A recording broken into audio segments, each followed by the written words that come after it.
first chance of the game. It's special. Arsenal vs Crystal Palace, Carabao Cup quarter-final.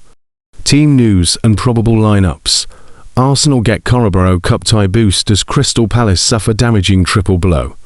Arsenal host London rivals Crystal Palace in the quarter-finals of the Carabao Cup on Tuesday evening. Arsenal have received a potential boost ahead of their Carabao Cup quarter-final tie against Crystal Palace, with their opponents suffering from mounting injury problems. The Gunners will host Oliver Glasner's side at the Emirates Stadium on Tuesday night, with a place in the semi-finals of the competition up for grabs.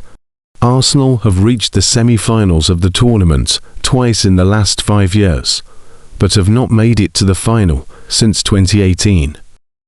Palace, on the other hand, enjoyed success in the FA Cup last term when they lifted the trophy, but their record in the Carabao Cup is less promising. They were knocked out at this stage last season by Arsenal nonetheless, and have not reached the semi-finals since 2012. Both Arsenal and Palace were in Premier League action on Saturday night, with the Gunners clinching a narrow 1-0 win away at Everton courtesy of a Victor Gyökeres penalty, while Palace fell to defeat away at Leeds United. The quick turnaround ahead of Tuesday will be tight for both sides, but especially for Palace given their mounting injuries.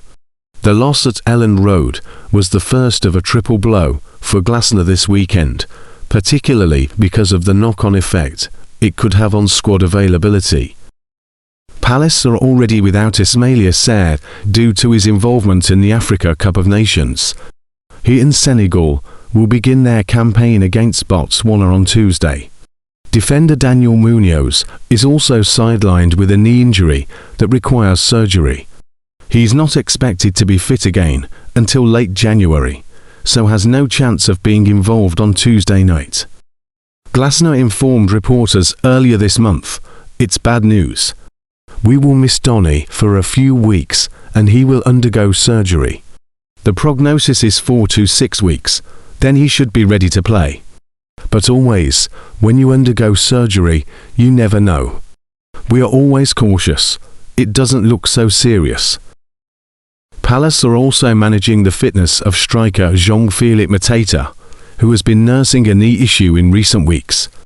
He did feature in the defeat against Leeds, but was substituted with a little over 10 minutes left to play. The tight turnaround could give Glasner something to think about ahead of Tuesday, especially as the Frenchman has been playing through pain and his minutes are being managed. Whether he is able to start against Arsenal remains to be seen, but any potential absence would be a major blow for the Eagles. To make matters worse, Palace are also without Daichi Kamada for the foreseeable future. He sustained a serious hamstring injury earlier this month and is expected to be sidelined for several weeks, leaving no possibility of him featuring against the Gunners. Arsenal are, of course, managing injury concerns of their own. Christian Lasquera, Ben White and Gabriel currently make up their defensive fitness worries. Arsenal is the team that has managed to add another victory in this Premier League. It was moments full of emotions, where both teams managed to give their all and add 3 points. It was a very entertaining game. Gabriel Jesus and Bukayo Saka looked for ways to create damage in the opposing zone. However, despite multiple attempts, the ball just won't go in under the 3 posts. It's a very complex match that the visitors are experiencing. The 90 regulation minutes are over. However, the referee decides to add 6 more minutes to the match, so that both teams can close this game in the best way. An exciting finale is coming for both of them. A new change is made by the Gunners. It was all for Martin Odegaard, who managed to leave everything on the field and add good moments up front. Mikel Merino enters in that position. A strong finish from Merino is expected. Little to nothing has been achieved in these intense moments. Both teams need to create danger to find the goals that will give them the victory.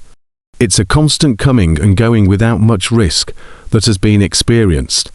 The Gunners make another change to their lineup in this crucial final stretch, determined to secure all 3 points. Leandro Trossard leaves the pitch after a strong performance, replaced by Gabriel Martinelli. The home team wants their goal. What a good ball Merlin Roll managed to head. The player headed it well towards the goal, but the ball ended up being stopped without any problem. What a complex moment. Two changes are coming for the Everton lineup. What a moment is coming. Tyler Dibbling and Merlin Roll are the players who come in. They will look to create danger up front to score goals. Dwight McNeil and Charlie Alcaraz leave the game. Martin Odegaard sought to create the play that would put the second goal on the scoreboard after sending a great cross. It was Bukayo Saka who shot with power to add one more, but that pass ended up disappearing. James Garner sought to score the first goal of the game for the home team. The player sent a good cross into the area where Beto was present, who managed to send a powerful header towards the goal, but it did not go in and was cleared.